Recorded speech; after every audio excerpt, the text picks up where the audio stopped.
नमस्कार दोस्तों, स्वागत है आप लोगों का अपने YouTube चैनल हिंदी साहित्य वाला पे। आज का क्लास दोस्तों हम लोगों का हिंदी व्याकरण से संबंधित है।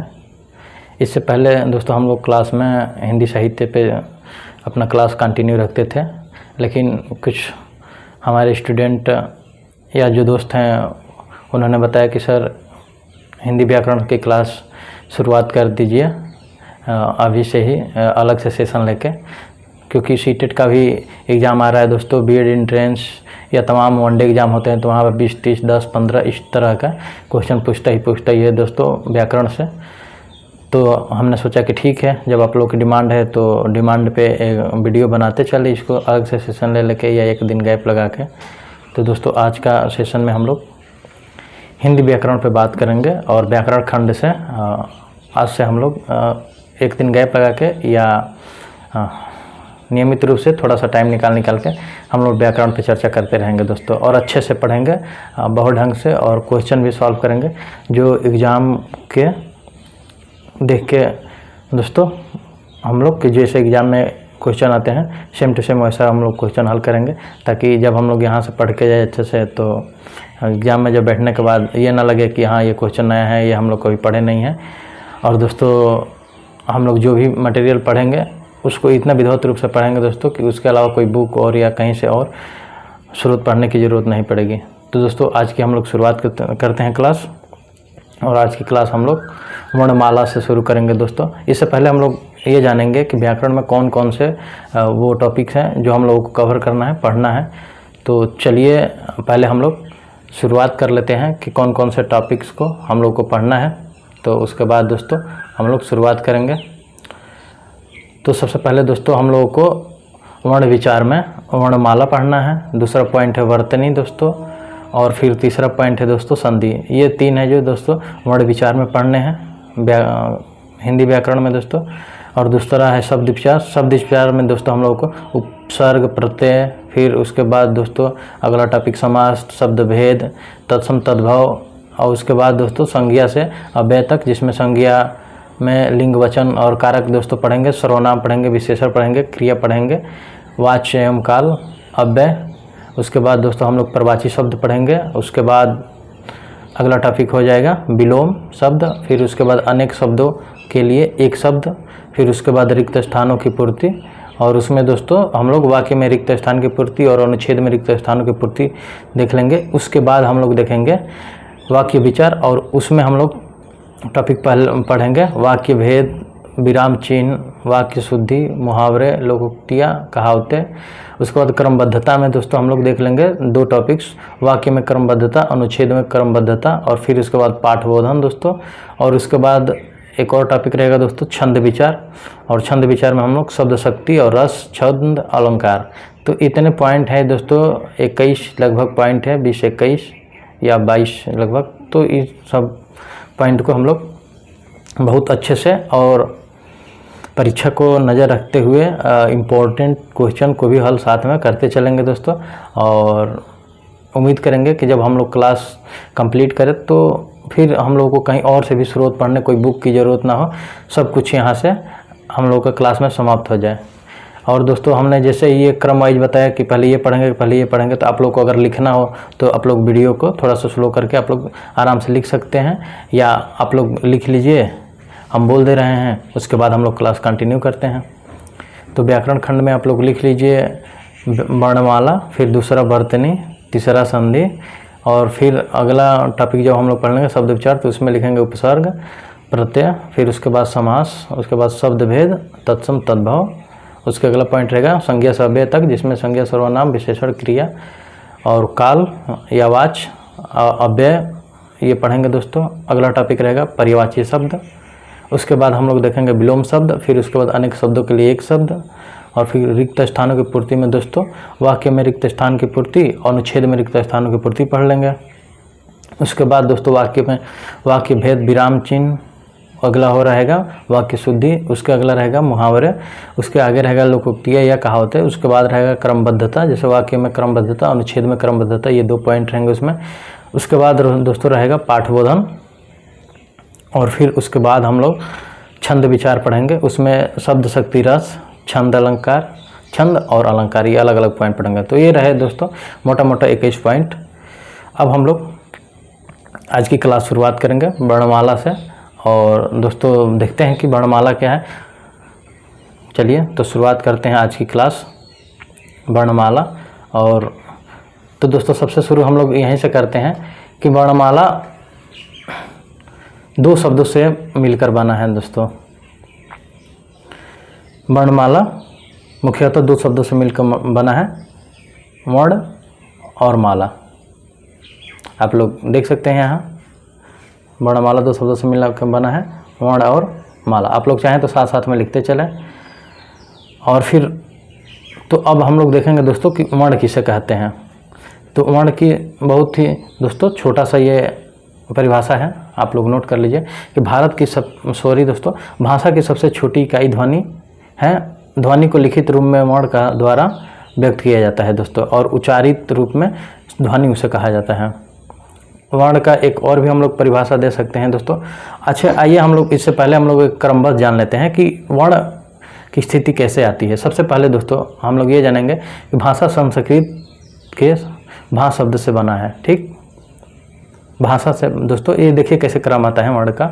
भाषा संस्कृत के भा शब्द से बना है, और भाषा का अर्थ होता है दोस्तों सीधे सीधे बोलना। आप लोग जानते हैं भाषा का अर्थ होता है बोलना। भाषा की सार्थक इकाई वाक्य है दोस्तों, और वाक्य से छोटी इकाई उपवाक्य है। ठीक, और उपवाक्य से छोटी इकाई पदबंध है, और पदबंध से छोटी इकाई पद या शब्द है दोस्तों। और शब्द से छोटी इकाई अक्षर है, और अक्षर से छोटी इकाई ध्वनि या वर्ण है। तो दोस्तों अब क्लियर हुआ आपको।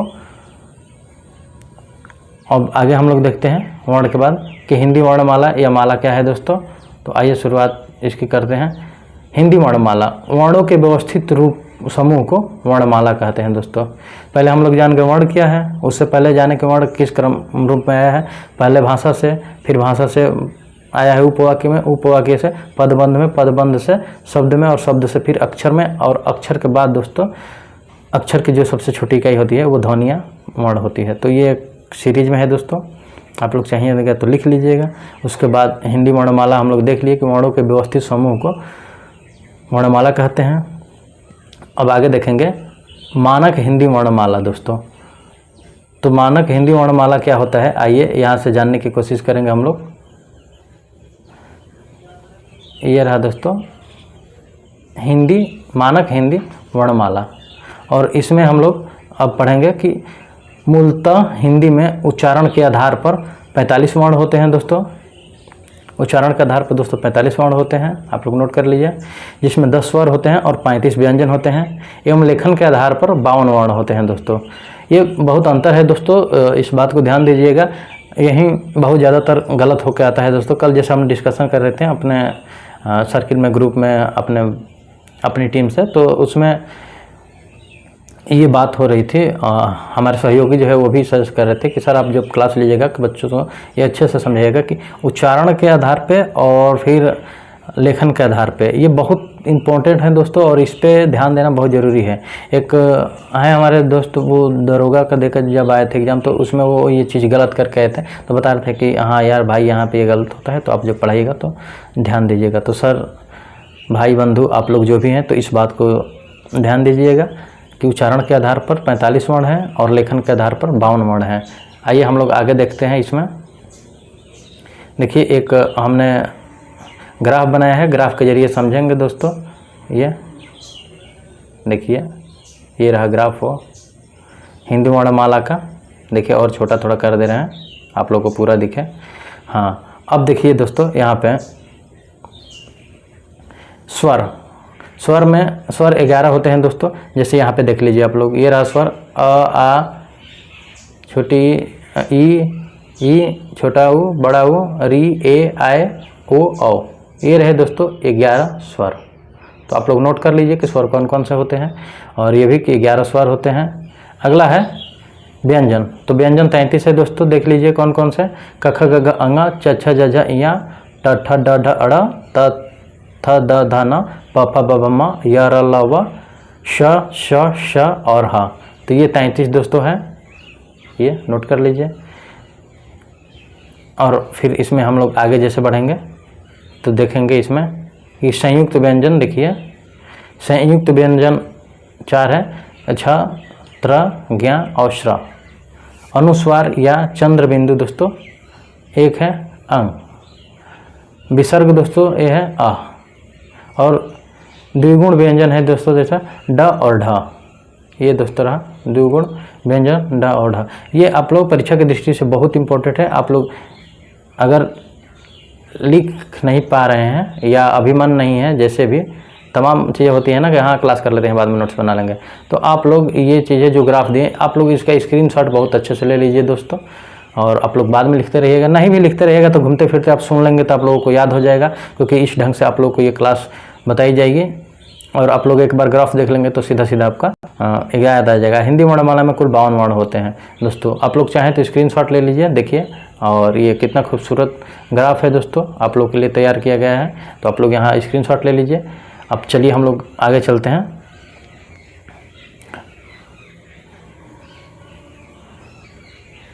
आगे है हिंदी वर्णमाला के प्रकार दोस्तों, कि वर्णमाला कितने प्रकार का होता है कैसे। तो आइए देखते हैं हिंदी वर्णमाला। और पहला है दोस्तों यहाँ पे स्वर वर्ण, व्यंजन वर्ण। फिर स्वर वर्ण के 2 है दोस्तों, ह्रस्व और दीर्घ। तो इसमें अ, ई, उ और री आता है दोस्तों ह्रस्व में। और फिर इसमें दीर्घ में दोस्तों आ, ई, बड़ा ऊ, ए, ऐ, ओ और औ।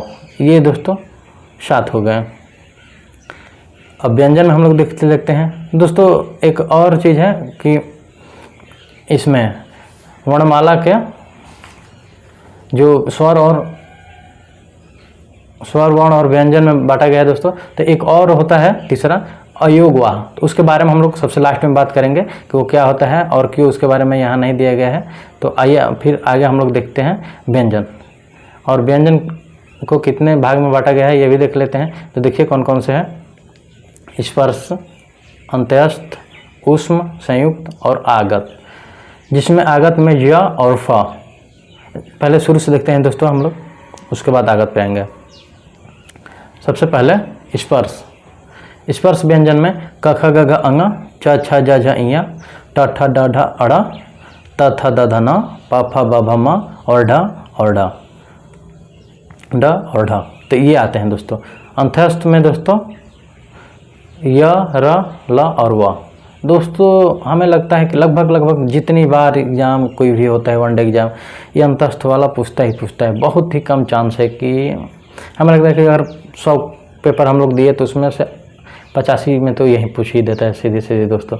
तो आप लोग इसको IMP, चलिए हम ही डाल दे रहे हैं IMP, और आप लोग हमारे कहने से इसको एक बार ज़रूर देख लीजिएगा।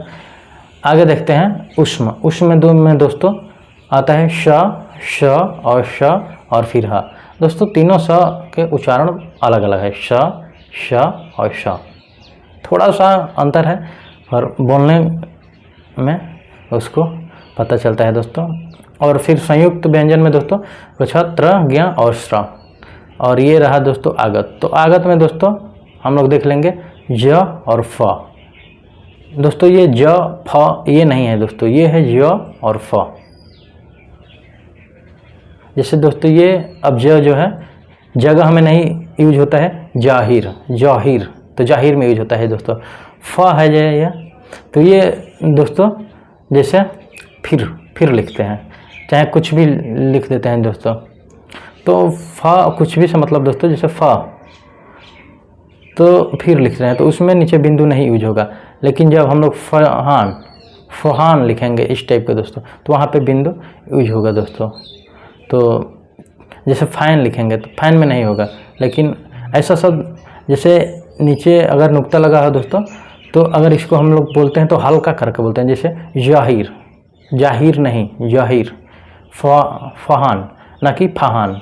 तो ये अंतर होता है दोस्तों बोलने में, उच्चारण में। आइए अब हम लोग आगे देखेंगे इसको। हिंदी व्याकरण में हिंदी वर्णमाला को 2 भागों में बांटा गया है दोस्तों, और जिसमें पहला है स्वर और दूसरा है व्यंजन। ये दोस्तों हम लोग देख चुके हैं। आइए देखते हैं अब स्वर किसे कहते हैं।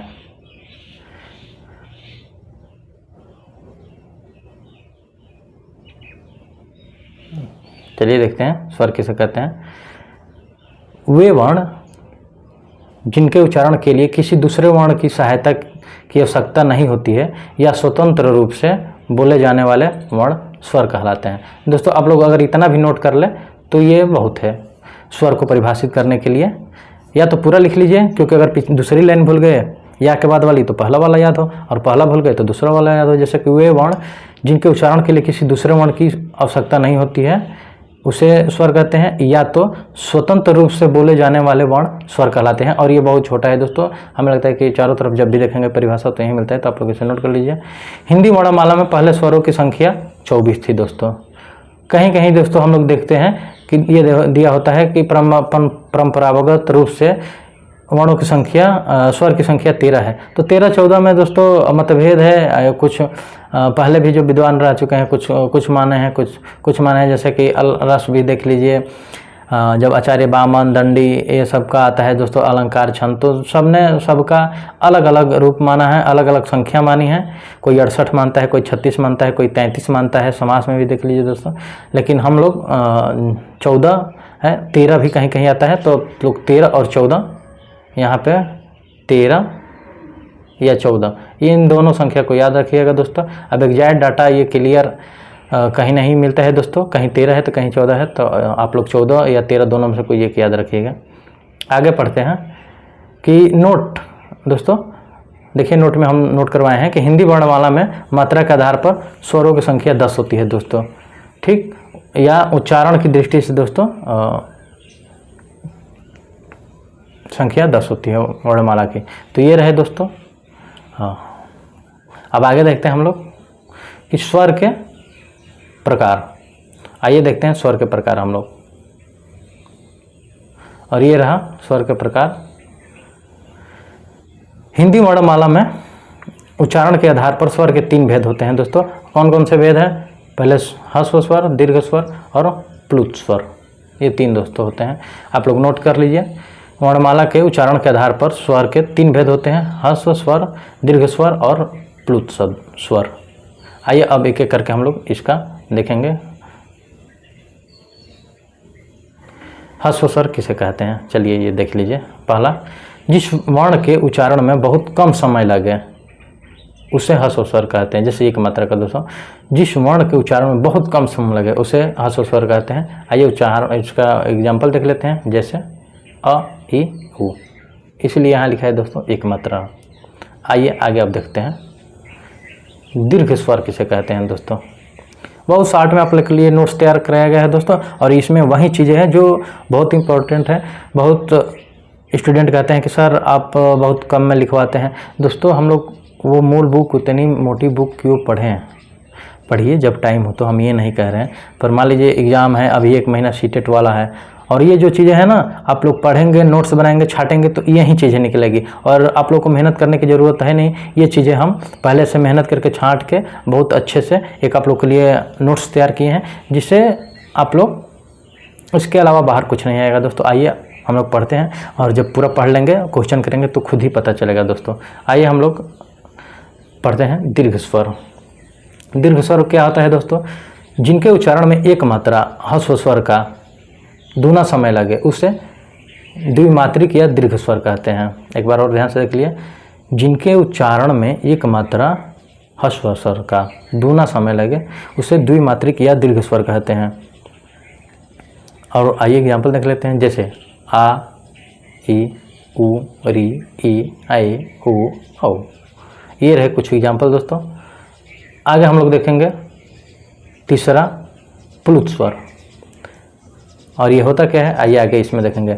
जिसके उच्चारण में सबसे अधिक समय दीर्घ स्वर से भी ज़्यादा दोस्तों, जैसे दीर्घ स्वर में ह्रस्व से 2 गुना लगता था दोस्तों, और ह्रस्व में एक मात्रा बस होता था, जैसे अ, इ, और फिर यहाँ पे बड़ी ई देखे दीर्घ में। और जैसे अब हम लोग प्लुत स्वर में है, तो इसमें ये बोल रहा है कि ह्रस्व से भी, दीर्घ से भी, और दीर्घ से 2 गुना, मतलब दीर्घ से भी ज़्यादा समय लगे। 2 गुना नहीं, मतलब ज़्यादा समय लगे। तो समझ लीजिए कि ह्रस्व से भी ज़्यादा और दीर्घ से भी ज़्यादा, और प्लुत वो कहलाएगा। तो सीधे सीधे देख लीजिए, जिनके उच्चारण में सबसे अधिक समय लगता है, सामान्यतः उसे उच्चारण सामान्यतः इसके उच्चारण में एक मात्रा का 3 गुना समय लगता है, उसे प्लू स्वर कहते हैं। और आइए इसका एग्जाम्पल देख लेते हैं, जैसे बापरे। ये दोस्तों ये जो चिन्ह है, ये जो जैसे बना है, ये इसे इंग्लिश में एक्सक्लेमेटरी सेंटेंस कहते हैं और हिंदी में हम लोग विस्मयादि बोधक चिन्ह कहते हैं दोस्तों। इसमें क्या होता है, जैसे ऐसी चीज़ें घटनाएं होती है, फॉर एग्जांपल बता रहे हैं, जैसे मान लीजिए हम लोग रास्ते से जा रहे हैं, किसी रास्ते से, और एकाएक सांप आ गया। सांप जैसे गांव में सबसे वो सांप बोलते हैं ना कि सबसे, हमारे यहाँ तो उसको वो बोला जाता है, हमारे यहाँ प्रचलन में दोस्तों उसको थूथुर बोलते हैं। अब पता नहीं एग्जैक्ट उसका नाम क्या है। जो एकदम शांत स्वभाव के रहते हैं, उसको ऐसे कहीं भी घिसट दीजिए, पकड़ के कर दीजिए, वो काट तोड़ते नहीं हैं दोस्तों। मतलब सबसे सुस्त सांप होते हैं, वो हिलते डोलते भी नहीं हैं। आप लोग देखे होंगे ऐसे ही वो अभी बरसात मौसम शुरू हुआ है तो इसमें निकल कैसे पड़ी रहती है दोस्तों। वो ना इतनी फुर्तीली होती है, ना भाग पाती है। अब जैसे दोस्तों हम लोग कोबरा वोबरा सांप देखते हैं, इतने फुर्तीले होते हैं, आप लोग देख लीजिए, तो वो थोड़ी देर में आपके ऊपर आ जाए, काट के भाग जाए। लेकिन हम लोग के यहाँ उसको पूर्वांचल में उसको थुथुर बोला जाता है। अब पता नहीं इधर क्या बोला जाता है। इधर से मतलब दोस्तों कि आप लोग जहाँ से भी हमारी वीडियो देख रहे हैं तो उस क्षेत्र में आप लोग चाहें तो ये शब्द सर्च करके देख सकते हैं कि बहुत सुस्त सांप होता है दोस्तों। आप लोग देखेंगे मतलब बहुत सुस्त, मान के चलिए कि उसको उठा के फेंक देना, इधर उधर करना, वो कुछ नहीं काटता है। तो हमारा मतलब, आइए हम लोग अपने मुद्दे पे आते हैं। विस्मयादि बोधक चिन्ह होता क्या है, इस पे बात कर रहे थे। विस्मयादि बोधक चिन्ह से मतलब दोस्तों कि जैसे हम लोग रास्ते से जा रहे हैं, सांप देख लिए। अब सांप को देख के दोस्तों एकाएक ऐसा डर हम लोग के बीच अंदर आता है कि मतलब सन से एकदम ऐसे शरीर हिलने लगती है। और ये देखते हैं कि मतलब अंदर एक ना चाहे कभी आप कितने भी चाहे जिस गम में डूबे हो कि मेरा अब कौन सा आपको एग्जांपल दे कि अब कोई भी एग्जांपल मान लीजिए सबसे बेचारा कोई दिल टूटा हुआ फेक नहीं, दिल टूटा हुआ आशिक जा रहा है जो पूरा गम में डूबा है कि भैया उसकी ज़िंदगी में कुछ है ही नहीं, मतलब अब चारों तरफ से निराश पड़ गया है। लेकिन भैया अगर इस सिचुएशन में भी आगे दिख गया वो सांप, ऐसे का एक सारा दिमाग एक फिर एकत्रित हो जाता है। ना उनका दिमाग कहीं और जाएगा, ना कहीं उनका दिमाग और जाएगा। और या फिर ऐसे इंसान जो अपने कार्य दिनचर्या से बिल्कुल व्यस्त है और उसको टाइम नहीं है, वो अपने आसपास की चीज़ों को ध्यान नहीं देता पाता है। जैसे मान लीजिए कोई आपके आसपास ऐसे नमूने पड़े होंगे कि रोज़ आपके ही गली से आएंगे जाएंगे, हो सकता है जॉब भी नौकरी पे जाएं, लेकिन बहुत सारी चीज़ें नोटिस जब मिल के बात करेंगे तो कहेंगे नहीं यार इतना समय कहाँ के आलतू फालतू देखें। पर जैसे जा रहा है आगे से सांप, आप देखें, हम इसमें आदि बोधक चिन्ह पे ही बात करते हैं दोस्तों, कहीं नहीं सुना रहे, बस इसका सारांश निकलेगा, वहीं इसका एग्जाम्पल है। और जैसे आप लोग देखें तो अंदर से एक्टिविटी आ जाती है, अरे तो जिससे जो शब्द निकलता है बाप रे ये कहा। अच्छा मान लीजिए ऐसे ऐसे बैठे हैं और एकाएक कोई चीज़ आके जैसे लगता है कि आपको लगी तो हट जाते हैं, अरे तो जो एकाएक शब्द जो हम लोग को निकलता है वो शब्द वहीं होता है विस्मयादि बोधक चिन्ह, एक्सक्लेमेटरी सेंटेंस। जैसे दे दिया है बाप रे इसमें, और एक जैसे में और दिया है रे मोहना। तो ये दोस्तों चीज़ें हैं, ये एकाएक निकल जाती है। और चलिए तो ये रहा प्लुत स्वर। आगे हम लोग देखते हैं स्वरों का वर्गीकरण। और स्वरों का वर्गीकरण कैसे क्या करते हैं, आइए हम लोग पढ़ के देखते हैं। स्वरों का वर्गीकरण, हिंदी व्याकरण में स्वरों का वर्गीकरण निम्न है, जैसे जिह्वा के आधार पर दोस्तों। और इसमें हम लोग देख लेंगे, पहला विपरीत आ है दोस्तों, अर्ध विपरीत ए और ओ है, अर्ध विपरीत ए और ओ है, और समविपरीत ई छोटी ई बड़ी ई छोटा ओ बड़ा ओ दोस्तों। और दोस्तों एक चीज़ और, आप लोग इसको नोट कर लीजिए, IMP ये हमेशा पूछता है दोस्तों। अर्ध विपरीत दे देगा, अर्ध निम्न में से अर्ध विपरीत कौन है, और फिर वहाँ पे सीधे पूछ देगा। ये जैसे अर्ध विपरीत पूछ के ए और ओ दे दिया। हम लोग तो पढ़ के जैसे हैं यहाँ से ए और ओ, वहाँ पे जल्दीबाजी में भैया मार के आते हैं ए और ओ। क्यों? क्योंकि भैया हम लोग तो अर्ध ने तो पढ़ा था पर विपरीत और समविपरीत नहीं समझा था। तो दोस्तों विपरीत में कौन आता है, समृद्ध में कौन आता है, इसको ध्यान देने की ज़रूरत है। और जिह्वा के प्रयोग के आधार पर होता है दोस्तों, ये भी ध्यान दीजिएगा कि किसके आधार पे ये जो हैं 4 पॉइंट हैं। चलिए अब अगला देखते हैं, आप इसको नोट कर लीजिए। अगला है जिह्वा की उत्थापित भाग के आधार पे, और इसमें कौन कौन से आते हैं दोस्तों देख लीजिए। पहला है अग्रस्वर, अग्रस्वर में छोटी ई, बड़ी ई, ए और ए। सेकेंड वाला है मध्यस्वर और उसमें आता है अ। तो आप लोग बहुत शॉर्ट में और बहुत अच्छे से ढंग से दोस्तों ये तैयार किया गया है आपके लिए नोट्स, और आप लोग पढ़िए ध्यान से देखिए। और तीसरा जो उसमें एग्जाम्पल है पचस्वर, और उसमें आ जाते हैं आ, छोटा ऊ, बड़ा ऊ, और औ। तो ये रहे दोस्तों 4, आप लोग स्क्रीनशॉट ले लीजिए। अब आप लोग एग्ज़ाम हॉल में भी घुसने को रहेंगे ना, और आजकल तो पैसे लग रहे हैं फ़ोन जमा करने के लिए 10 रुपया, तो जाएंगे अब जब आप लोग मोबाइल स्विच ऑफ भी करते टाइम एग्ज़ाम हॉल में घुसते समय, तो भी ये देखेंगे तो आपको बहुत मोटा मोटा सीधे सीधे दिमाग में घुस जाएगा। आप लोग पढ़े रहेंगे एक बार भी, तो बाकी तो हम हैं ही दोस्तों यहाँ आपके लिए मेहनत कर रहे हैं। तीसरा पॉइंट होता है होठों की स्थिति के आधार पे, और इसमें होते हैं पहला प्रसरित, और इसमें आते हैं छोटी ई, बड़ी ई, ए और ए। दूसरा होता है दोस्तों वर्तुल, और इसमें आता है छोटा ऊ, बड़ा ऊ और ओ। और फिर तीसरा होता है अर्ध वर्तुल, और इसमें आता है आ। तो दोस्तों ये रहे 3 पॉइंट, इसको भी आप लोग नोट कर लीजिए। अगला देख लेते हैं। अगला है जिह्वा पेशियों के तनाव के आधार पे, और कहीं कहीं दोस्तों अलग अलग दिया रहता है, जो भी लिखे रहते हैं दोस्तों अपना अपना अलग अलग किताब में ढूंढेंगे तो अलग अलग किताब में ये मिलेगा दोस्तों, कि बहुत किताब में मिलेगा कि जी के आधार पर, फिर उधर लिख देता है नीचे अगर पश्चिम मध्य, अलग अलग करके दोस्तों, और उसके बारे में डिटेल तब जो भी चीज़ें दोस्तों यही रहती है फॉर एग्जांपल लेके। तो आइए हम लोग अब देखते हैं जिह्वा के पेशियों के तनाव के आधार पर, और इसमें है शिथिल और कठोर। शिथिल में आ जाएगा अ, छोटी ऊ, और कठोर में आ जाएगा आ, ई और ऊ। तो ये आ जाएंगे 3 पॉइंट दोस्तों। आइए अब हम लोग देखेंगे स्थान के आधार पर। तो स्थान के आधार पर दोस्तों हिंदी स्वरों का वर्गीकरण निम्न है, और आइए फिर इसमें देखते हैं कौन कौन सा है। कंठ है, कंठ में दोस्तों आ जाएगा। तालव्य में ई छोटी और बड़ी आ जाएगा। मूर्धन्य में री आ जाएगा। ओष्ठ में दोस्तों ऊ, छोटा ऊ और बड़ा ऊ आ जाएगा। अनुनासिक में दोस्तों अंग आ जाएगा। कंठ तालव्य में दोस्तों ए और ए, ये दोनों आ जाएगा दोस्तों। और कंठयोष्ठ्य में दोस्तों ओ और ओ, ये दोनों आ जाएगा। ये बहुत ही इम्पोर्टेंट है दोस्तों, आप लोग स्क्रीनशॉट ले लीजिए चाहे तो, या नोट कर लीजिए। आइए अब हम लोग देखेंगे व्यंजन। यहाँ पे स्वर हम लोग का दोस्तों समाप्त होता है। चलिए अब व्यंजन की हम लोग शुरुआत करते हैं यहाँ से, और देखते हैं व्यंजन क्या है। तो दोस्तों जिन वर्णों का उच्चारण स्वरों की सहायता के बिना नहीं हो पाता है उन्हें व्यंजन वर्ण कहते हैं। जैसे क, आधा क प्लस अ का। दोस्तों लिए देख लीजिए इसका, ये जिन वर्णों का उच्चारण स्वरों की सहायता के बिना नहीं हो पाता है उससे वर्ण कहते हैं।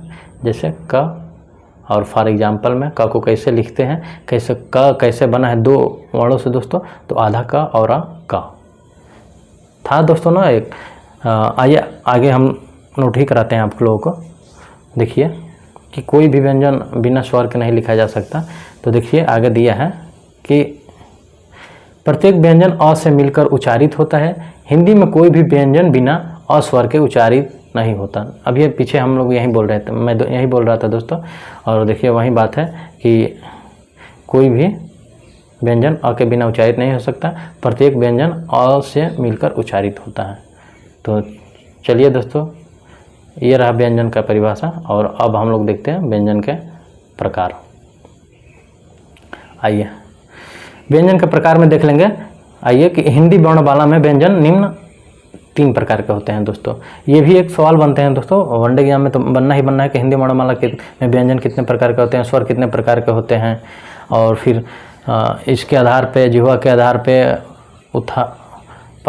ये जिह्वा के आधार पे फिर दोस्तों किन किन पार्ट में बांटा गया, फिर उसमें ई ए कैसे कैसे आते हैं, अगर पश्चिम मध्य, ये हम पूरा बताए हैं दोस्तों। तो आप लोग उसको विशेष रूप से अच्छे से देख के जाइए। ऐसे भी क्वेश्चन पूछ देते हैं, ज़रूरी नहीं है कि जो दोस्तों प्रकार है वहीं पूछे, ये भी पूछ देगा कितने प्रकार के होते हैं, जैसे 3 प्रकार के होते हैं।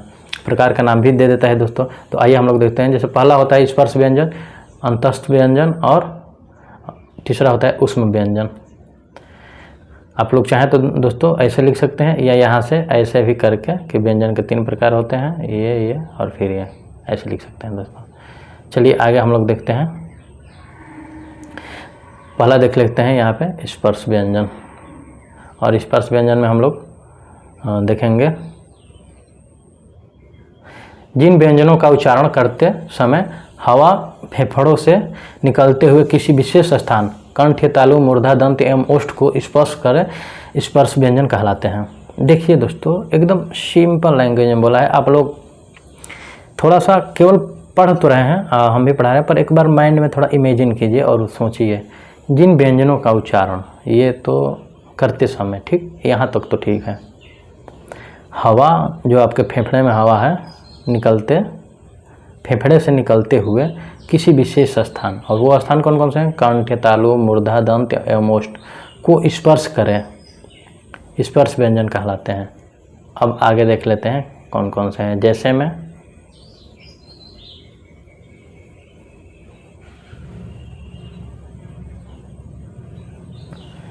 में व्यंजन और वर्ग। जैसे देखिए क वर्ग में कौन कौन आते हैं? क, ख, ग, घ, अंग। च वर्ग में कौन कौन से आते हैं? च, छ, ज, झ, इया। ट वर्ग में आते हैं ट, ठ, ड, ढ, अड़। और फिर त वर्ग में आते हैं त, थ, द, ध, न। और फिर प वर्ग में आते हैं दोस्तों प, फ, ब, भ, म।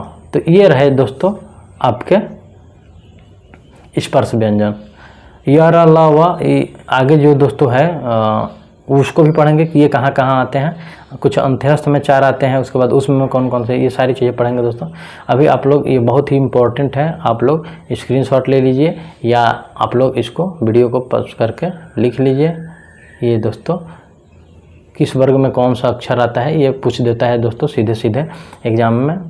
अब इसके एग्जाम्पल पे भी हम लोग, जैसे अभी ये टॉपिक्स पूरा होगा दोस्तों, आज की क्लास में हम लोग पूरा कर लेंगे और उसके बाद 2-4 क्वेश्चन भी हम लोग हल करेंगे। तो आइए इसमें आगे नोट करते हैं।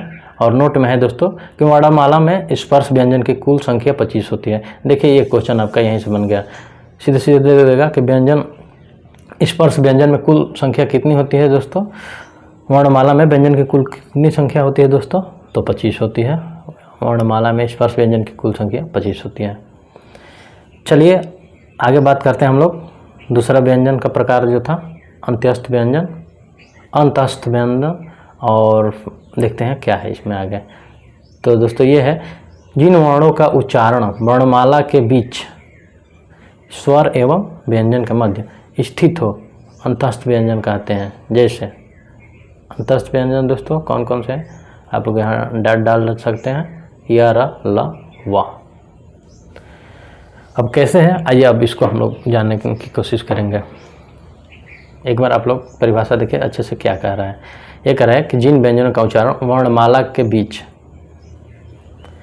स्वर एवं व्यंजन के मध्य स्थित हो अंत्यस्थ कहते हैं। और अंत्यस्थ में कौन कौन से हैं आप लोग को यहाँ दिखाई रहा है, य, र, ल, व। तो आप लोग इसको नोट कर लीजिए, य, र, ल, व अंत्यस्थ व्यंजन में आते हैं। यहीं 4, सबसे सिंपल बात है दोस्तों कि 4 ही आते हैं, य, र, ल, व। स्पर्श में जो था उसमें क वर्ग में कौन, ख वर्ग में, ट वर्ग में, त वर्ग में और प वर्ग में, तो उसमें टोटल 25 थे। यहाँ पे ये 4 है, 29 हो गए दोस्तों। बाकी आइए हम लोग देखते हैं कि गए तो गए कहाँ। ऐसा तो नहीं है कि उन लोगों के साथ भी हो गया है, उन लोगों को कोई रोका नहीं कि भाई बुलाती है मगर जाने का नहीं, अचार कहाँ खसक गया है। तो आइए देखते हैं कहाँ खस गया है दोस्तों। बात तो सब कर लेते हैं, बुलाती है मगर जाने का नहीं, मगर चुपके से निकल जाते हैं सब। समझ रहे हैं, आप भी हंस रहे हैं। तो सब लोग इंतज़ार करते हैं कि बस बस बस समय हो, समय हो, समय हो, कोई बहाना मिल जाए भागने के लिए घर से, ताकि पहुंचा जाए अपने गंतव्य स्थान पे। और ठीक है दोस्तों, आइए हम लोग अब अगला क्वेश्चन चलते हैं। हंसी मजाक कैसे चलती रहेगी दोस्तों बीच बीच में, ताकि थोड़ा सा ध्यान केंद्रित बना रहे। जैसे कभी क्या होता है, पढ़ते पढ़ते हम लोग ख्यालों में खो जाते हैं। ख्यालों का मतलब दोस्तों केवल वही नहीं है जो आप लोग समझ रहे हैं। ख्यालों का मतलब ये है कि बहुत सारी ज़िंदगी में प्रेशर है दोस्तों, कई सिवा है तेरे गम के अलावा भी। एक है ना वो गाना कि कैसे है, याद तो अभी नहीं आ रहा है, कि तेरे भी गम के सिवा है और गम कितने। तो वही बात है दोस्तों। आइए हम लोग अब उसमें संघर्षी व्यंजन देख लेंगे। और इसमें है कि जिन व्यंजनों के उच्चारण में हवा मुख में घर्षण रगड़ती हुई महसूस हो उसे उष्म या संघर्षी व्यंजन, इसे संघर्षी व्यंजन भी कहते हैं दोस्तों। तो आप लोग एक बार इसको ध्यान से देखिए। ये रहा दोस्तों कि जिन व्यंजनों के उच्चारण में हवा मुख में घर्षण या रगड़ती हुई महसूस हो उसे उष्म व्यंजन या संघर्षी व्यंजन कहते हैं। और संघर्षी व्यंजन कौन कौन से होते हैं, देखिए यहाँ पे लिखा ही गया है संघर्षी व्यंजन, और कौन कौन से है, तो श और ह। इसी की हम बात कर रहे थे दोस्तों ऊपर कि इसको कैसे बोला जाता है। ऐसे तो हम लोग कोई भी स्टूडेंट हो और हम लोग टीचरों को भी ज़्यादातर देखे हैं, किसी की दोस्तों हालांकि बुराई नहीं कर रहे हैं, क्योंकि ये ऐसे शब्द ही हैं कि आदमी लिखते वक्त फ्लो में बोल के आगे बढ़ता रहता है, क्योंकि उच्चारण के लेखन के दोनों अलग अलग होते हैं। जैसे दोस्तों अभी वर्ण की बात कर रहे थे कि उच्चारण में तो ध्वनि कहेंगे लेकिन लेखन में उसे वर्ण कहेंगे। बात आप लोग समझ रहे होंगे, हम भी वहीं बोल रहे हैं। कभी इसलिए इस पर बात कर रहे हैं कि मान लीजिए कभी ज़्यादातर हम लोग गाँव में जब जाते हैं पढ़ाई वढ़ाई करके, तो क्या होता है वहाँ पे एक दो लोग तेजू खां होते हैं। आप यूपीएससी की तैयारी कर रहे हैं, पीसीएस की तैयारी कर रहे हैं, एसएससी की तैयारी कर रहे हैं, या कोई भी वनडे एग्ज़ाम की, तो दोस्तों गांव पे जब जाएंगे ना, क्या कहेंगे, हाँ फलाना का बेटा ना कहाँ रहता है, तो दिल्ली रहता है भैया, दिल्ली। तो भैया तैयारी करता है किसका, तो आईएएस का। ठीक ठीक। तो एक तेजू खां रहते हैं, आप लोगों के भी साथ होता होगा। आएंगे, हाँ ए बउआ तैने बताओ तो आई कितना हुई। ये अब वो क्वेश्चन ऐसा रहेगा जो आपके सब्जेक्ट से बहुत कम ही रहेगा, जुड़े रहेगा, नहीं तो ऐसा क्वेश्चन रहेगा जो कोई मतलब नहीं है उससे आपको। ऐसे क्वेश्चन वो लोग बोलेंगे ये इसको दिया वो उसको दिया तो इसमें कितना बच गया, यही सब। और वो कहावत मुहावरे जैसा नहीं जो प्रचलन में चला रहता है क्वेश्चन, उस टाइप के क्वेश्चन पूछते हैं। कुछ ये पूछ देंगे कि 1 बीघा में कितना कट्ठा होता है, कितना बीसा होता है। बीसा कट्ठा अलग अलग कहा जाता है दोस्तों ज़मीन का। अब बेचारा जो यहाँ पे मार के रट्टा गया है, कॉन्स्टिट्यूशन पढ़ के गया है दोस्तों, इकोनॉमिक्स पढ़ के गया है, इतिहास पढ़ के जा रहा है, अब उसे कट्ठा और बीसा का क्या मतलब। पर अपना लोहा मनवाने के लिए गांव के लोग रखे रहते हैं। और फिर वहाँ पे क्या तर्क देते हैं, देखा फलाना का लड़का पढ़ते रहे यहाँ पे कुछ आवत जावत बाना, और फिर वो आपकी बुराई पूरे गांव में फैल जाती है। आप आए अभी गए, मान लीजिए दिल्ली से घर पहुँच गए, आप शाम तक निकलेंगे तो पूरे गांव में आपको फैला रहेगा ये बात। या कभी मुलाकात होगी अगले दिन, तो अगले दिन यही होता रहता है दोस्तों। और फिर कोई ना कोई उसमें से जोड़ने वाला होता है। जोड़ने वाला से मतलब समझ रहे हैं आपको कि दोस्तों आप घर से बाहर रहकर पढ़ रहे हैं, आपके परिवार के लोग आपसे नहीं उबे, वो इन्वेस्ट कर रहे हैं, यहाँ पे पढ़ा रहे हैं, भरोसा है कि हाँ लड़का का हो जाएगा। और बिना भरोसे का कोई पेरेंट्स दोस्तों बाहर भेजता नहीं है पढ़ने के लिए। अगर जो पेरेंट्स घर से बाहर, जो स्टूडेंट घर से बाहर है, जो घर पे भी है उस पर भी इन्वेस्ट दोस्तों। जैसे हम लोग अच्छे कॉलेज में एडमिशन हो गया, अच्छे कोचिंग में एडमिशन हो गया, अच्छे टीचर से पढ़ रहे हैं, और फिर घर वालों को ये लगता है कि हाँ ये कर लेगा, तभी तो दोस्तों भरोसा की वजह से भेजते हैं। लेकिन पड़ोसियों को घर वाले बेचारे एक बार नहीं कहेंगे कि आप तुम बड़े हो गए हो या ये वो जिम्मेदारी से, हाँ ठीक है पढ़ रहे हो बेटा, अच्छे से पढ़ना, पढ़ाई पे ध्यान देना। लेकिन पड़ोसियों को ये जरूर रहेगा, मतलब कब से गए हो, तो 2021 में गए थे। कब तक हो भैया, 2030। 2 साल लग गए। इतना हमारा तो लड़का इतना कमा के दे दिया बाहर से। अरे भाई साहब ये भी तो देखिए, आपका जो लड़का कमा रहा है किस स्थिति में, आने वाले फ्यूचर में ये बंदा अगर ये स्टूडेंट जो है मेहनत कर गया, नौकरी लग गई, तो फिर आगे की लाइफ तो देखिए फिर कैसे ज़िंदगी जिएंगे। आप भी तो हैं, आपके अगर जॉब, जिनकी जॉब नहीं हो तो वो और ज़्यादा बोलते हैं दोस्तों। आप भी तो गाँव में वैसे पढ़े हैं, और देखिए, और उन्हीं के साथ के जो लोग पढ़ लिख लिए उस टाइम की नौकरी लगे हैं, तो जॉब में कितने आगे हो गए हैं। और उनकी देखिए कैसी स्थिति है उनका, फिर बैकग्राउंड भी ऐसा हो जाता है दोस्तों, अपने को बच्चों को पढ़ाना लिखाना अच्छी शिक्षा से हो जाती है। और जो हम ज़्यादातर देखते हैं, ये नहीं कहते हैं कि अनपढ़ जो पेरेंट्स है वो अपने बच्चों को, आज बहुत सारे ऐसे हैं जो अनपढ़ हैं और अपने पेरेंट्स को पढ़ा रहे हैं। हम अपना ही खुद बताएं दोस्तों, जैसे मान लीजिए हमारी मम्मी है जैसे 5वीं तक पढ़ी है, लेकिन हम लोगों को आज तक ग्रेजुएशन MA PG सब दोस्तों कर लिया आज का। तो ऐसा नहीं कह सकते हैं कि जो निरक्षर है वो पढ़ाते नहीं, वो बहुत मेहनत करते हैं। पर जो ये बैंक कसने वाले लोग होते हैं, जो ऐसा अपवाद 2-4 मिल जाते हैं, उनकी बात कर रहे हैं दोस्तों। चलिए आइए हम लोग अब आगे देखते हैं। बातों बातों में ऐसे हो जाता है दोस्तों, ये सारे स्टूडेंट का दुख है कि घर के लोगों को परेशानी ना हो, पर रिश्तेदार भी हैं दोस्तों इसमें, आप लोग देखते ही होंगे, रिश्तेदार और पड़ोसी, भैया इनसे बच के रहिए। हेलो भाई कर लीजिए, बस इतना बहुत है। आइए आगे हम लोग क्लास में देखते हैं व्यंजन का वर्गीकरण। और व्यंजन का वर्गीकरण हम लोग देखेंगे उच्चारण स्थान के आधार पर व्यंजन का वर्गीकरण दोस्तों। और आइए देखते हैं कि कौन कौन से है इसमें। ये रहे दोस्तों कुछ मुख्य हैं, कुछ क्या दोस्तों यही है। देखिए कंठ के आधार पर व्यंजन का वर्गीकरण, जिसमें क ख ग घ अंग और ह आता है। कंठ देखिए, ये जैसे यहाँ से बोल रहे हैं क ख ग घ अंग और ह, तो दोस्तों यहाँ से आवाज़ ये निकलती है। और तालव्य का देख लेते हैं दोस्तों, जैसे तालव्य, इसमें च छ ज झ य य श। तो दोस्तों ये जो तालव्य वाला रहा, इसमें आप लोग बोलिए हमारे साथ एक बार, च छ। देखिए तालु में जिह्वा सट रही है, च छ ज झ य और स, तो ये तालु में जिह्वा सट रही है, ये तालव्य है दोस्तों। और एक चीज़ और है दोस्तों, बहुत आसान तरीका है, आप लोग ट्राई कीजिए। हम तो ट्राई करते हैं जब एग्ज़ाम देते हैं, तो आप भी ट्राई कीजिएगा। जैसे अभी आ गया कि क का स्थान, उच्चारण व स्थान क्या है दोस्तों, तो आप बोल के देख लीजिए। क यहाँ से आ रहा है आवाज़, क तो कंठस्थ है। जैसे मान लीजिए आ गया, मान लीजिए जैसे कि प, मान लीजिए अभी हम पढ़ाई भी नहीं है, अब मान लीजिए प आ गया एग्जाम में, तो अब वहाँ पे पूछ दिया कि उच्चारण स्थान कौन सा है दोस्तों प का, तो जैसे देखिए प बिना उठ शब्द सटे आप प बोल के दिखाइए, बोलते रह जाएंगे, निकलेगा ही नहीं। तो इसलिए फ बोलिए, फ, ये ओठ सटना जरूरी है दोस्तों। और दिखा रहे हैं ओठ इसलिए दोस्तों, ताकि क्या होता है ना कि अगर हाथों को हिला डोला के बात करें इस पर। एक दिन पहली क्लास जब हम लोग लिए थे तो बोल रहे थे सब लोग कि बहुत हिल डोल इसलिए रहे थे कि बाद में काम करेगा। अब हाथ गोड़ हिला के बताइए एकदम ओठ छूके, तो देखिए कितना मजा आएगा। अब देखिए चलिए हम लोग बात करते रहेंगे और इसको आगे भी बढ़ाते रहेंगे। एक बहुत ही शॉर्ट ट्रिक है दोस्तों यही कि आप लोग बोल दीजिएगा कोई शब्द, जैसे मान लीजिएगा पूछ दिया कि त या थ का कौन सा उच्चारण स्थान है, तो जैसे तो देखिए ये दांत से त को बिना दांत में सटाए बोल के दिखाइए एक बार, ट निकल जाएगा, पर त नहीं निकलेगा।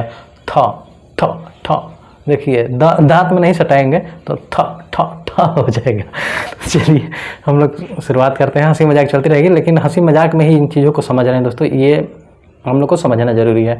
देखिए इंटरटेनमेंट कीजिए, इंटरटेनमेंट अपने विषय में कीजिए तो फिर मज़ा आता है। इंटरटेनमेंट फिर वही नहीं कि अब हम क्या बताएं दोस्तों, शॉर्ट वीडियो निकालो। तो अब आजकल जैसे ट्रेंड में चल गया ADM जी वाली की जी, हम तो खोलते हैं कभी कभी तो बबनी के लगा लो शहर का, बबनी के लगा लो शहर का, अरे इतना बबनी के शहर का वाला एक अपवाद के कारण आप लोग पूरी उस बेचारी कितनी प्रतिभाशाली छात्रों को या जो महिलाएं थी उनको घर बुला लेगा, ये नहीं देख रहे हैं।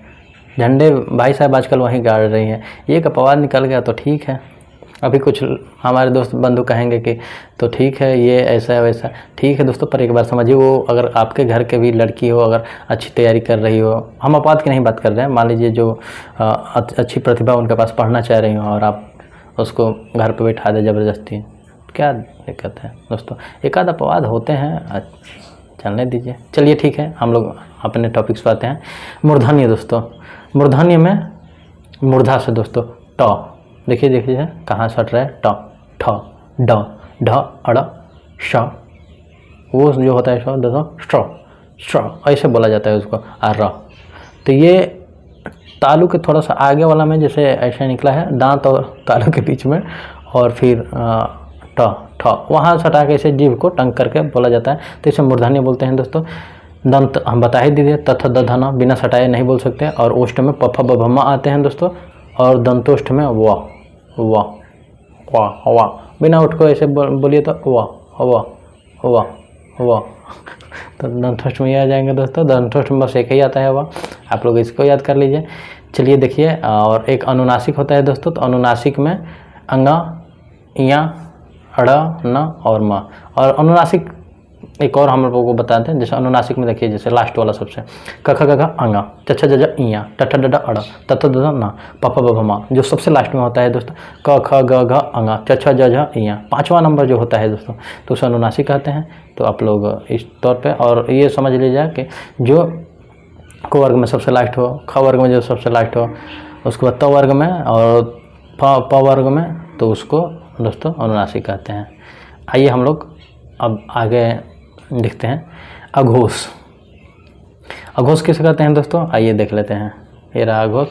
हिंदी वर्णमाला के स्पर्श व्यंजन के प्रत्येक वर्ग क, च, ट, त, प के प्रथम एवं द्वितीय व्यंजन अघोष कहलाते हैं, अघोष व्यंजन कहलाते हैं।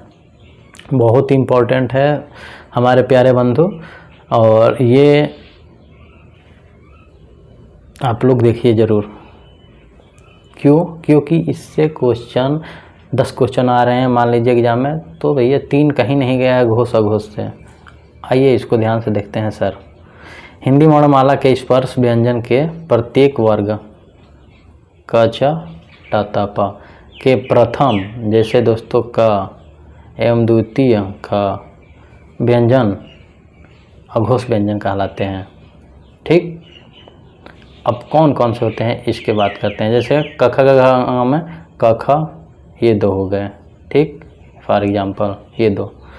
च छ ज झ या में च छ ये हो गए 2, स्टार्टिंग के 2 दोस्तों, जैसे क ख च छ ट ठ त थ और प फ, स्टार्टिंग के बस 2 ही सब। जैसे क और ख ये अघोष होंगे, च छ ये अघोष है, ट ठ ये अघोष है, और त थ ये अघोष है, प फ ये अघोष है। तो बस दोस्तों स्टार्टिंग के जो 2 हैं। आइए अब देखते हैं घोष किसे कहते हैं। प्रत्येक वर्ग के तृतीय, चतुर्थ एवं पंचम व्यंजन को घोष कहते हैं। ये सिर्फ उसका उल्टा है दोस्तों। तो ये भी बोल सकते हैं घोष के विपरीत अघोष होता है, चाहे अघोष के विपरीत घोष होता है। और इसमें फॉर एग्जांपल देख लेते हैं। जैसे देखिए क ख ये तो अघोष हो गया, लेकिन घोष कौन सा है, तो ग घ अंगा, ठीक। च छ ये अघोष हो गया, लेकिन ज झ इया ये घोष हो गया। ट ठ ये हो गया आपका अघोष, लेकिन ड ढ अड़ ये हो गया आपका घोष। और फिर आगे देख लीजिए, जैसे त थ ये दोनों हो गया अघोष, लेकिन द ध न ये हो गया आपका घोष। और फिर लास्ट वाला है फ को घोष। आप लोग चाहें तो कॉलम बना लीजिए, सबसे अच्छी बात है, मतलब कि हम आप लोग को बनवाते हैं। और प फ ब भ म ये हो जाएगा आपका घोष।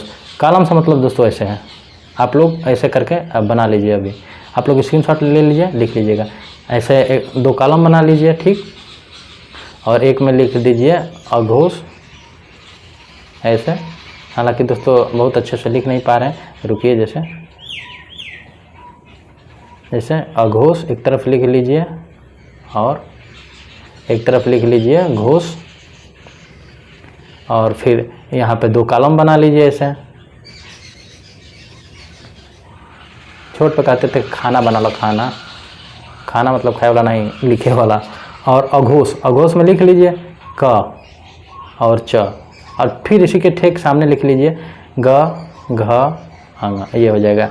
फिर अघोष में लिख लीजिए च और छ, और फिर इसी के सामने दोस्तों ज झ और ज्ञा। तो ऐसे दोस्तों आप लोग बना लीजिए। नोट्स बनाना दोस्तों बहुत ही इम्पोर्टेंट है। आप लोग यहाँ तक कि हम यूपीएससी की बात कर रहे हैं कि अगर यूपीएससी में दोस्तों आप लोग को क्वालिफाई होना, कैंडिडेट तो पढ़े हैं दोस्तों, अब देख ही रहे हैं कई बार अटेम्प्ट निकल जा रहा है, नहीं हो, उसमें है दोस्तों आप लोग नोट्स बनाइए, रट्टा मारते रहिए। ये नहीं कि हम कौन है, हमारा दोस्त मान लीजिए है कोई नाम अपना, आपके जो दोस्त उसको मान लीजिए नज़दीक का, आप पढ़ रहे हैं लुसेंट किताब कोई भी दोस्तों, मान लीजिए वो कोई और एक मार्केट में बुक आती है जैसे अदित प्रकाशन, तो मान लीजिए आप एक बुक पढ़ रहे हैं, लुसेंट पढ़ रहे हैं, तब तक आपको पता चला क्या कि एक और भी बुक आ गई है इस नाम के। तो अब दोस्तों आप जैसे पहुंचेंगे अपने दोस्त के रूम पे तो देखेंगे क्या रे ये तो ये पढ़ रहा है, इसीलिए लग रहा है इतना तेज है या इसको आ रहा है, तो आप जाएंगे वो भी बुक उठा लेंगे। हम ये नहीं कर रहे कोई भी बुक, पर एक बुक कोई पढ़िए। अब हम पढ़ा रहे हैं नोट्स, तो आप नोट्स को बार बार रिवाइज कीजिए। अगर इसके अलावा आप रिवाइज कीजिए, क्वेश्चन हल कीजिए। अगर इसके अलावा क्वेश्चन नहीं आ रहा है तो हो सकता है एक दो पॉइंट हमसे भी छूट गया हो या कुछ चीज़ें नहीं जुड़ी हो कुछ बुक में। दोस्तों देखिए जो ज्ञान है इसका स्थिर तो है नहीं, बहुत सारी बुक लिखी है पूरी मार्केट में, इतनी बुक है दोस्तों ना कि आप हर रोज़ भी पढ़ेंगे ज़िंदगी गुजर जाएगी, बुक ख़त्म नहीं होगी। तो कुछ न कुछ नया कहीं ना कहीं पड़ा रहता है, पर आपको मतलब है बस कि एग्ज़ाम में क्वेश्चन निकल जाए। ज्ञान के लिए तो पढ़ते रहिएगा, नौकरी लगने के बाद एक लाइब्रेरी बना लीजिएगा घर पे, लेकिन इससे आपका क्वेश्चन हल हो पा रहा है कि नहीं। अगर हल हो जा रहा है तो क्यों आप झूठ मूठ का टाइम कहीं वेस्ट करेंगे, सिलेक्शन के बाद पढ़ते रहिए। तो आइए अब आगे हम लोग देखेंगे अल्प प्राण और महाप्राण, ये क्या होता है दोस्तों। देखिए अल्प प्राण हेडिंग डाल लीजिए, और इसमें क्या होता है, प्रत्येक वर्ग के प्रथम तृतीय एवं पंचम अल्प प्राण व्यंजन होते हैं दोस्तों। प्रत्येक वर्ग के प्रथम तृतीय पंचम अल्प प्राण व्यंजन होते हैं। जैसे प्रथम हो जाएगा क, ख छोड़ के ख, और फिर तीसरे नंबर पर आ जाएगा ग, और फिर घ छोड़ के अंग। तो एक एक गैप लगा कर दोस्तों, जैसे 1 2 3 4 5 जैसे लाइन में है तो 1, फिर 2 को छोड़ के 3, फिर 4 को छोड़ के 5, यही चीज़ यहाँ पे कह रहा है दोस्तों। क ख ग घ अंग में क को लिख लीजिए, ग को लिख लीजिए, अंग को लिख लीजिए, ये अल्प प्राण है। एक एक गैप लगा, कैसे हो जाए, च ज ज्ञा हो जाएगा, ट ड अड़ा हो जाएगा, त द न हो जाएगा, प और बा हो जाएगा दोस्तों। अब हम लोग हमें आशा करते हैं कि आप लोग ये चीज़ें समझ गए हैं। घोष अघोष पे ही ये भी आधारित है, बस इसमें जो चीज़ें डिमांड है क्वेश्चन जो उसका परिभाषा कह रहा है उस पर बस ध्यान देना है। अब महाप्राण देख लेते हैं हम लोग। महाप्राण में भी सेम चीज़ है, जैसे कि प्रत्येक वर्ग के द्वितीय चतुर्थ और व्यंजन महाप्राण कराते हैं। जैसे घोष अघोष में दोस्तों, घोष में अघोष में स्टार्टिंग के 2 थे, बाद वाले 3 घोष हो गए। अल्प प्राण में क्या है कि पहला, तीसरा और 5वां है, जो छोड़ दिया है वो महाप्राण हो गया। तो आप ये भी कह सकते हैं कि अल्प प्राण के विपरीत महाप्राण है, महाप्राण के विपरीत अल्प प्राण है। ठीक, अब फॉर एग्जाम्पल देख लेते हैं। सर दोस्त भाई बंधु, अगर हमारे सबसे कुछ भी निकल रहा है तो वो आप लोगों के लिए है।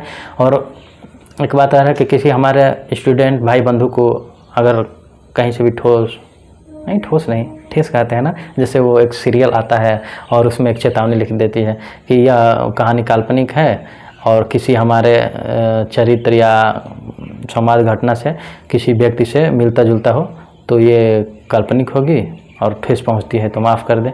तो सेम दोस्तों वही है आप लोग के लिए टाइटल, चूँकि इस पर हम ले नहीं सकते, आप लोग सजेस्ट कीजिएगा कि हाँ ये चीज़ें थोड़ा सा और क्लियर कीजिए, ऐसे करने की ज़रूरत है। ठीक, आप लोग सजेस्ट करेंगे, हम लोग इम्प्रूवमेंट करेंगे, ऐसे ही चलेगी दोस्तों।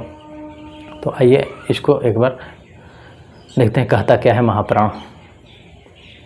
प्रत्येक वर्ग के द्वितीय एवं चतुर्थ व्यंजन महाप्राण व्यंजन कहलाते हैं। जैसे ख घ झ, जैसे देखिए क अल्प प्राण, ख महाप्राण, ग अल्प प्राण, घ महाप्राण, अंग अल्प प्राण, ये हो गया आपका।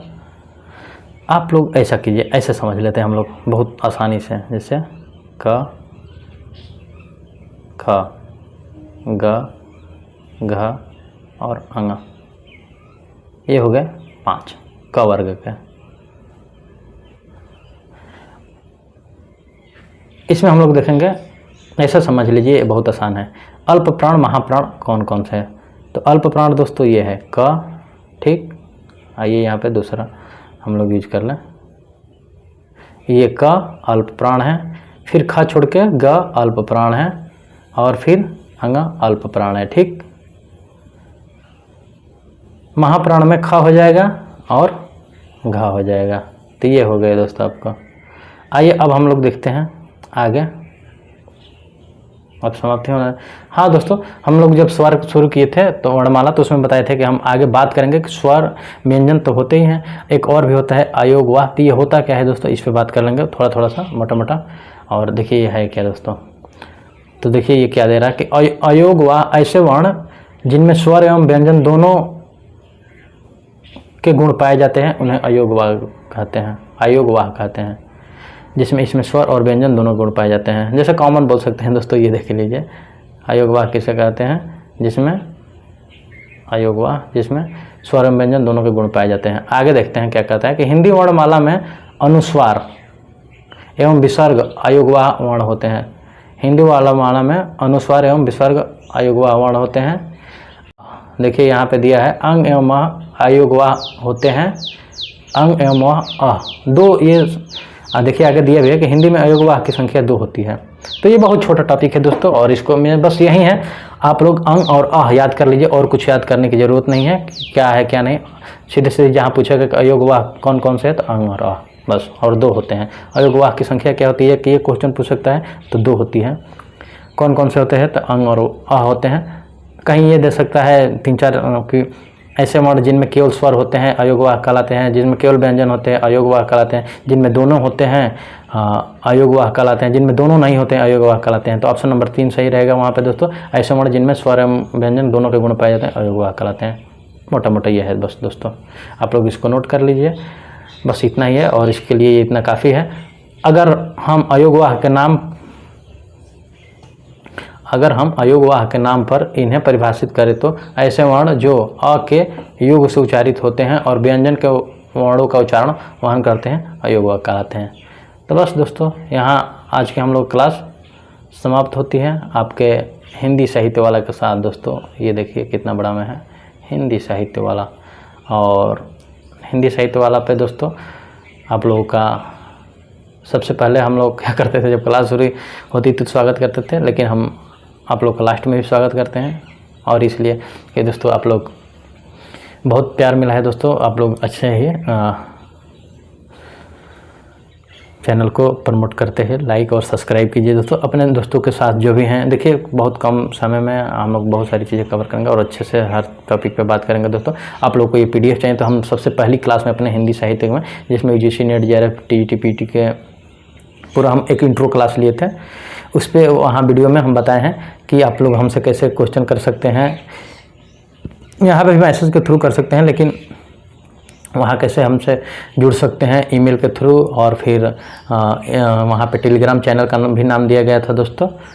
तो वहाँ पे और आप लोगों को व्हाट्सएप ग्रुप भी है हमारे पास, तो अगर जुड़ना है आप लोगों को, जिनमें आप लोगों को ये जो स्टडी मटेरियल सब कुछ, या टेलीग्राम पे जुड़ जाइए, वहाँ आपको मिल जाएगा।